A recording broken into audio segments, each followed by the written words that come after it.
Okay, or did you have something else? I want. Ready to go? All right. Well, let them work on that. I'm going to stand up and walk around a little bit because that's the way that I tell my stories. Thank you again, everybody, for being here. You're joining us for this very special story round table. And we were talking over the last couple days as the storytellers here in the amphitheater as part of the festival. And we thought, hey, wouldn't it be great to get together and tell stories this way? So you're probably likely to hear some pretty good stories right now.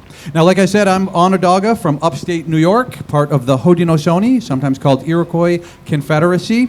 And we have lots of stories that explain things in the world around us. But we like to tease each other a little bit also when we tell our stories. And this story is a little bit of a teasing story. Earlier today, I was over there on the mall. Maybe you saw me. I was actually wearing a different shirt. But we were playing this great game of lacrosse, a game that was invented by the Haudenosaunee people of upstate New York. And so if you had a chance to come and join us earlier, I hope you enjoyed that presentation to learn about this great game. But we have lots of stories about lacrosse, and I want to share one of them with you right now. And this story is actually about the material or the stick that we use to play that great game. In our languages, we call this game Dewa-io, the game of bumping hips. So let's have this story about the very, very special lacrosse stick. Here we go. Let's have this story.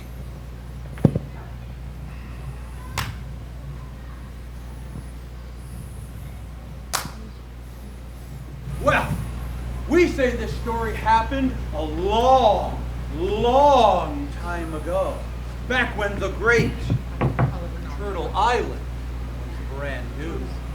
And Great Turtle Island is what the Haudenosaunee people call this place that we live on. Most people call it Earth or North America. We call it Great Turtle Island. It comes from our story of how the whole world got to be here, how a woman fell from a hole in the blue sky dome and came down onto the back of a big turtle. Well, one day when the Turtle Island was new, there were 4 storytellers walking through the forest, and they happened to find a beautifully carved lacrosse stick just laying in the forest that somebody had left behind. Now, normally when we find things like that in the forest, people would divide them up amongst themselves so that everybody had an equal share. But this stick was so beautiful, there was no way to divide it. And so they thought, well, we have to have a contest to see who gets to take the stick home.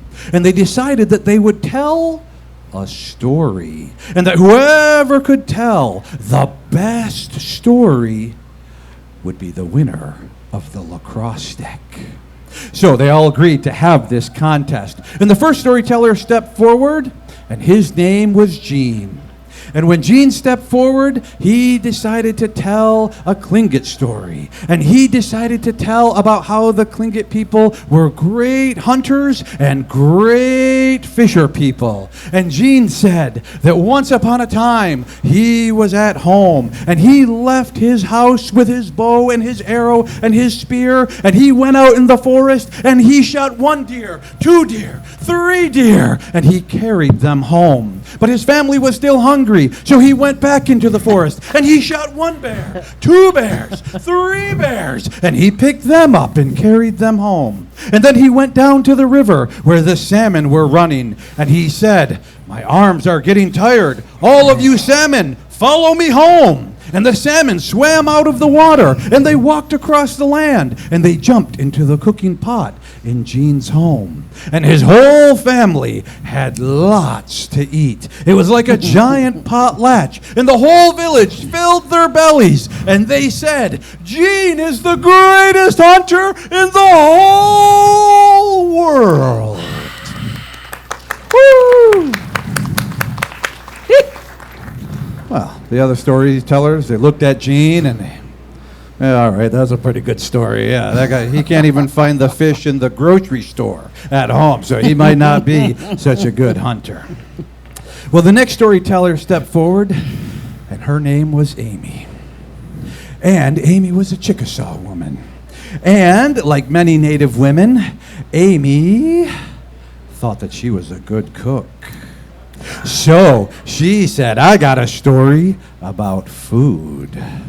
One day I was at home, and one of the young ones came to me and said that they were hungry, and that all the young ones were hungry, and they needed something to eat. And so Amy looked around in the kitchen, but there was not much to cook. And so she went outside and she found some corn. And she ground that corn up and she made it into a flour. And she started to mix it together with other things. And then she found some bear fat and got it heated up and boiling into a hot oil. And then she took that dough that she had made out of the corn flour and she started to make bread after bread after bread. Oh, fry bread is a delicious bread to eat. And the people came around and they saw that fry bread and they saw that she had 100 pieces of fry bread. But there were 200 people that had come to eat. And they said, "How will we feed all of these people?"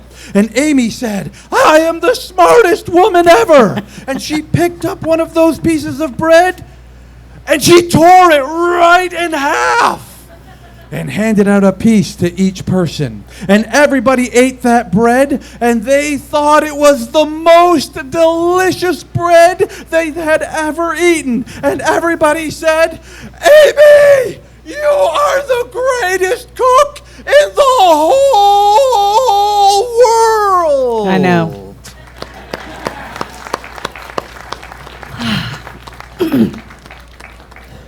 Well, the other storytellers, they looked at Amy, and being Tlingit and Onondaga and Cherokee, we all know that Chickasaw women can't cook at all. That's actually true. So they knew that was quite the tall tale. Well, then the Onondaga guy stepped forward. His name happened to be Perry. And Perry was thinking about this, and he said, "Well, since we have this beautiful lacrosse stick, I should tell you that I am the greatest lacrosse player in the whole world. One time I was playing a lacrosse game, and we were playing against the fierce Mohawk people. And oh, them Mohawks are terrible, dirty players. They like to whack you on the knees and the legs and try to take you out at any chance that they get. But I was too fast for them. I ran up and down that field, scooping up the ball at every turn. I scooped up that ball, I threw it down the field, and I was so fast I ran and I caught my own pass. And then I went to the net and I threw it into the net over and over and over. I must have scored at least 10 goals. But I was such an important player that when the Mohawks had the ball, I ran down and stood in front of the net, and I was the goalie, and they got nothing past me all day long. And the Onondagas won the championship of all the 5 nations. And everybody yelled, "Perry, you are the greatest lacrosse player in the whole world!" And they were right. And then Robert stepped up, Cherokee storyteller. And Robert, he was thinking for a minute. No.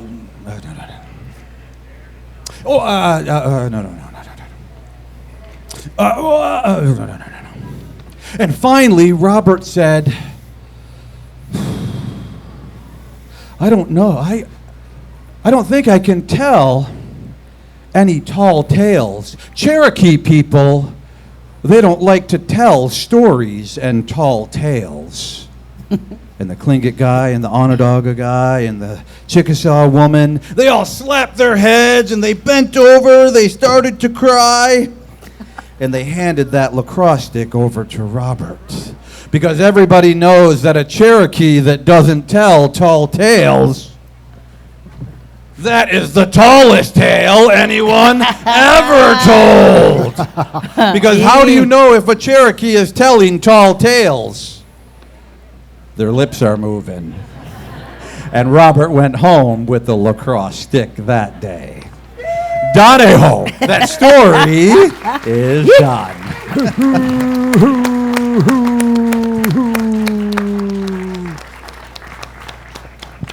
Fantastic. And who would like to go next? So we're all looking at each other. I'll jump up here. Jump, jump, jump, jump. That's right. To the old man.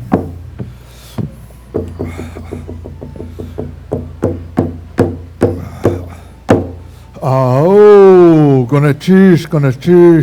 Geez, it's really good to be here. As you were telling that story, Perry, thank you so much. But I was just thinking about my elder Larry Littlebird from Laguna Pueblo, USA in New Mexico. And I have to say USA on that part because there's still people in this country who still don't believe that New Mexico is part of the USA, you know. And so with that, I just want to honor Larry, you know, and he shared this story with me. And in sharing this story with me, he also gave permission for others to share this story as well. And Larry was a big advocate in storytelling and getting the stories out there. And so with that, I'd like to, in honor of my teacher, Larry Littlebird, I'd like to share this story. And it goes something like this.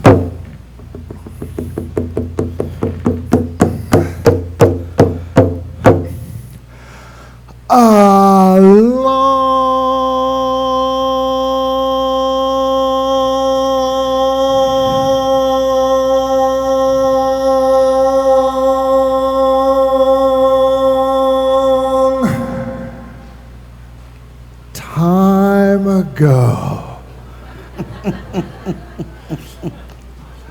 All the animals gathered together to have a meeting. Now there was bear, mountain lion, eagle, raven, grandmother mouse was there. All the animals were there. And it was mountain lion who's in charge of the meeting. So mountain lion stepped forward and went, my brothers and sisters, it's so good that you are here. We have many important things to talk about. They were just about to start that meeting, and then they heard Rabbit outside singing as loud as he could. Yeah, yeah, hunt the hay, ah, yeah, hunt the hay, ah, yeah, hunt the hay, ay, ay, ay. Nobody could hear a thing. Ah, yeah, hunt the hay, ah, yeah, hunt the hay. So Mountain Lion goes out there and says, Rabbit, shh, come on, we're trying to have a meeting in there. But Rabbit kept singing away, ah, yeah, hunt the hay. And so Mountain Lion goes, pew, pew, took Rabbit's arm and put it into his back pocket. You can have that back later when we're done. Now let's get on with this meeting. And Rabbit was outside with only one arm. They were just about to start the meeting again. And then they heard Rabbit outside, drumming away with only one arm. Ah-ya, hunt the hay, ah-ya, hunt the hay, ah-ya, hunt the hay, ay, ay, ay. Nobody could hear a thing. This time it was Brother Bear. And Brother Bear said, hey, Rabbit, we're trying to have a meeting in there. But Rabbit kept singing away, ah-ya, hunt the hay, ah-ya, hunt the hay. So Bear goes, pew, pew, took Rabbit's other arm and put that into his back pocket. Ah, you can have that back later when we're done. Now, let's get on with this meeting. And Rabbit was outside with no arms. They were just about to start the meeting again. Then they heard Rabbit outside, stomping away with his feet. Ah-ya, hunt the hay, ah-ya, hunt the hay, ah-ya, hunt the hay, ay, ay, ay. Nobody could hear a thing. This time it's Coyote. Ah, hey, Rabbit, shh, come on, brother. We're trying to have a meeting in there. But Rabbit kept singing away. Ah-ya, hunt the hay, ah-ya, hunt the hay. And so Coyote goes, pew, pew, took Rabbit's leg and put that into his back pocket. Ah, yeah, you can have that back later when we're done. Ah, ha, ha, ha. Maybe. Rabbit was outside, no arms, only one leg. They were just about to start that meeting again. And then they heard Rabbit outside, drumming away with that big old fluffy rabbit tail of his. Ah-ya, hunt the hay, ah-ya, hunt the hay, ah-ya, hunt the hay, ay, ay, ay. Nobody could hear a thing. This time it was Eagle.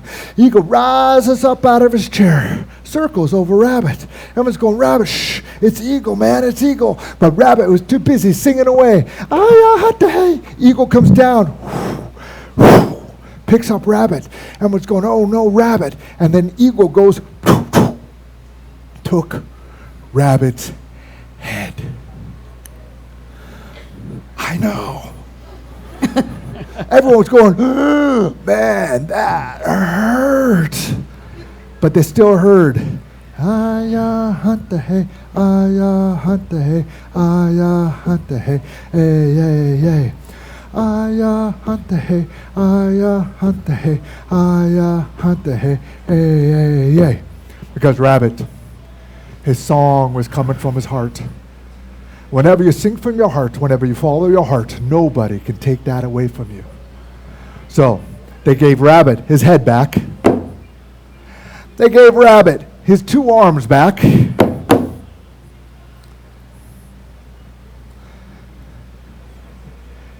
They had to wrestle Coyote to get his leg back. And they let Rabbit sing his song whenever he wanted to. Sing with me. I hunt the hay, I hunt the hay, I hunt the hay. Hey, come on down.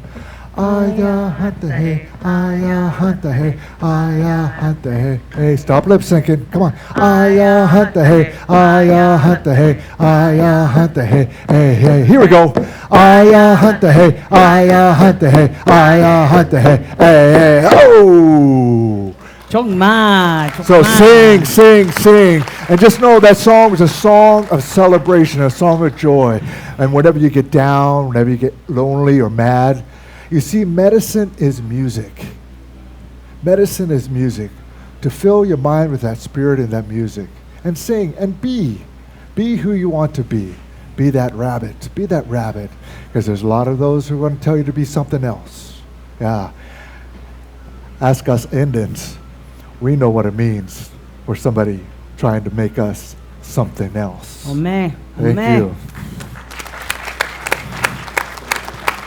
Well, I have a story about a meeting too.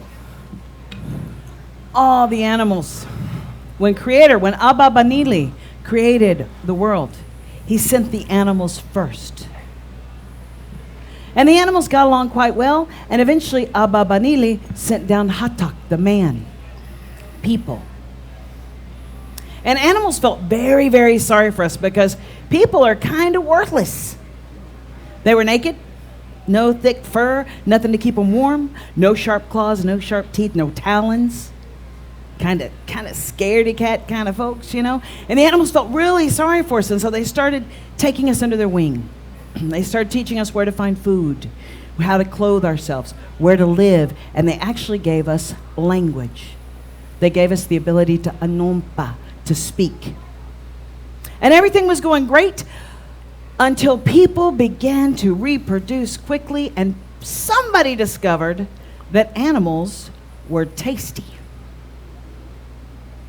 Now at that point the animals stopped speaking to us. There was no more communication because we became out of balance. And of course they didn't appreciate it either. They'd given us these gifts and they'd helped us, and now they're being eaten. And the way it happened was, men figured out on top of a mountain there lived a huge gray man, and his name was Flint. And Flint was an angry kind of soul. He didn't like people, he liked to be by himself.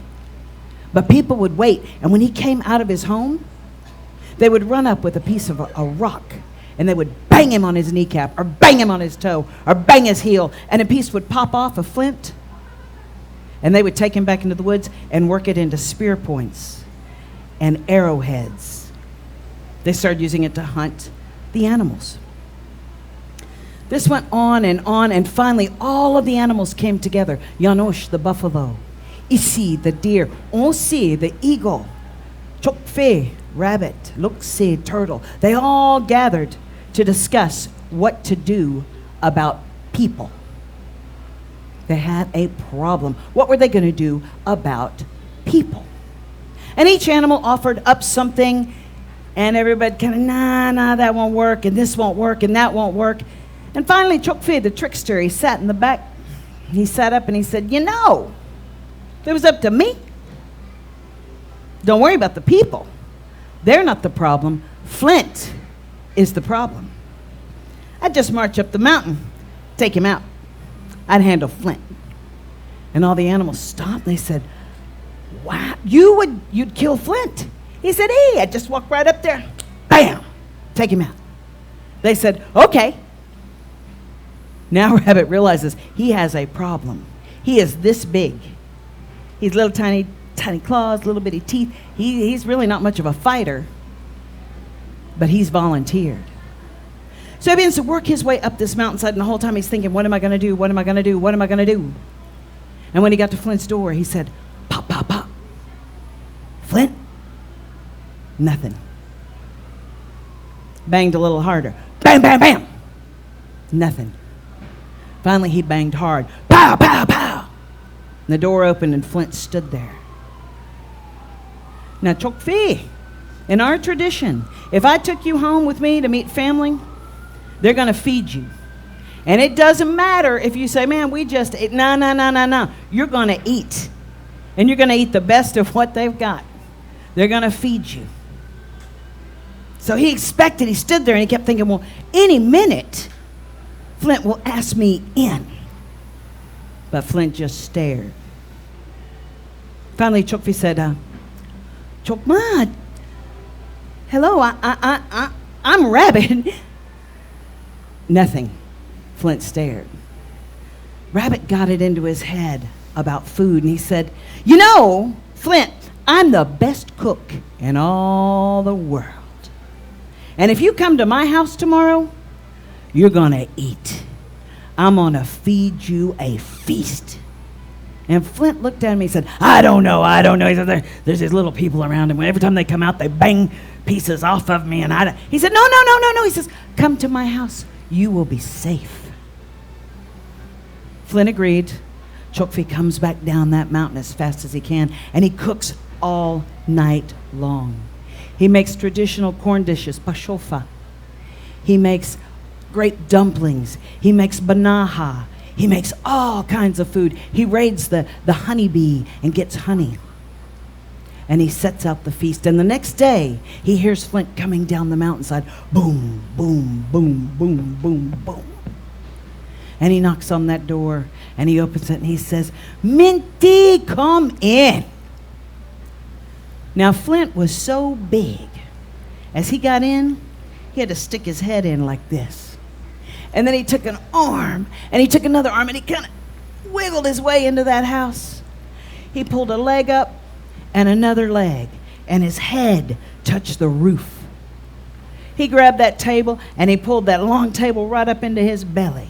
And he started,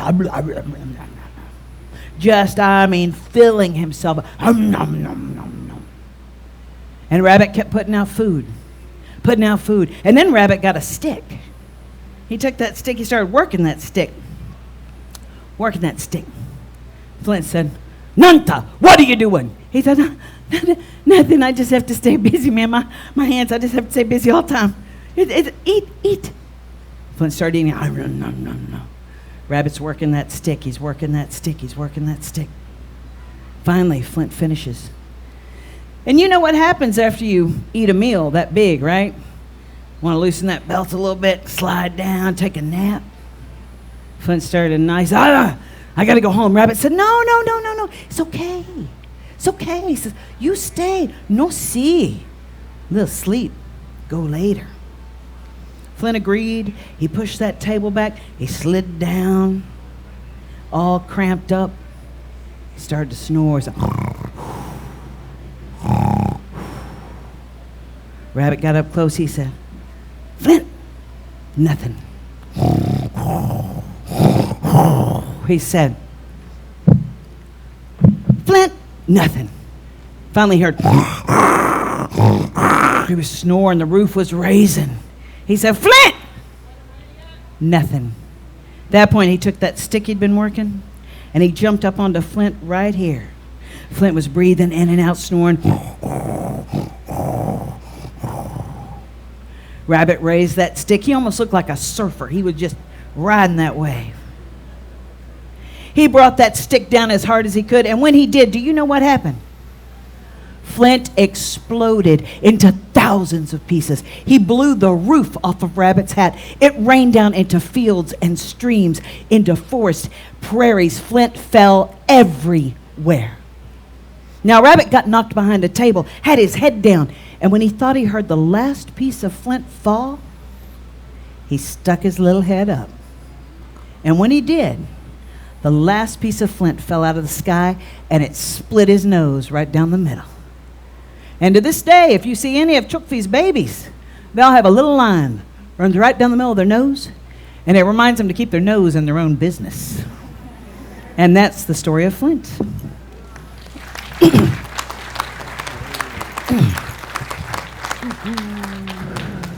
They left me with a microphone. OCO. Well, see, oh, Everybody say G-Stew. G-Stew. G-Stew. geez, Stu. G-Stew's rabbit. Rabbit causes trouble and mischief. Rabbit gets in trouble, has to figure out some way to get out of it. Storytellers told me, says, our stories must evolve. Our stories must change. They must be relevant to what's going on. So here's your story. At one time, Rabbit came crawling out of the burrow like this. And the rabbit says, I'm thirsty and I'm hungry. I need some water and I need some food.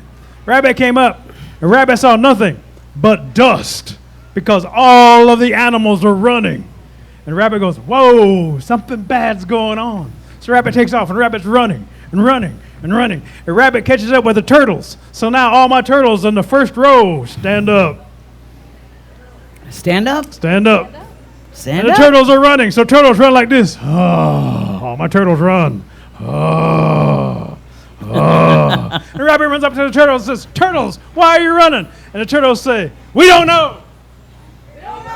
We woke up this morning. Fox ran on ahead. Ask Fox. So the turtles sit down and the rabbit takes off running. And the turtles are sitting there following. And as they're running, Rabbit sees a fox running up ahead. So all my foxes in the next row stand up. And the foxes are sashaying down the road. So you sashay, work it, sashay, work it. And as they're running, Rabbit runs up to the foxes and says, Foxes, why are you running? And all the foxes say, we don't know. Thank you. We woke up this morning. Wolf ran over us. Ask Wolf. And so Rabbit leaves the foxes behind. So all the foxes sit down. Rabbit's running and running and running. And as he sees the wolves running over the top of the hills, comes down, and the wolves are running as fast as they can. And as the wolves are running, the wolves in the next row all stand up. Rabbit catches up with the wolves, and the wolves are running. So all my wolves run, run, run, run, run. And Rabbit says, Wolves, why are you running? And again the wolves say, we don't know. We woke up this morning. Bear ran over us. Go ask Bear. So now they run. So you sit there and you run, run, run. Rabbit's running, sees the bears, and bears are as fast as they can, lumbering around. So all my bears in the next row stand up. And so when Rabbit sees the bears, Rabbit says, Bears, why are you running? And all the bears say, we don't know. We woke up this morning. Deer ran over us. Ask Deer. So Rabbit leaves the bears and takes off running. So bears take off. So as they're running, Rabbit comes over top of the hill, sees the deers running ahead as fast as they can. So Rabbit runs and tries as hard as he can to catch up with the deers. So now all my deers in the last row stand up. And so Rabbit says, Deer, why are you running? And all the deer say, look at the trees. So Rabbit turns and everybody look at the trees. The trees had pulled their roots out of the ground. All of the trees were running. And Rabbit thinks, oh, this is bad. And so Rabbit starts to run and run and run and run. As the rabbit catches up with the trees, Rabbit says, Forrest, why are you running? And Forrest looks at Rabbit and Forrest says, I just felt like running. So Rabbit says, run, Forrest, run!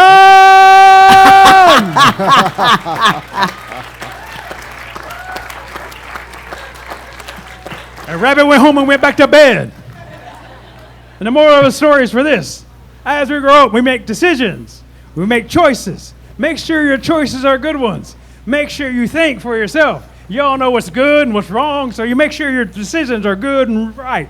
Because just because everybody else does it doesn't mean you have to do it too. Well, no. Oh, man.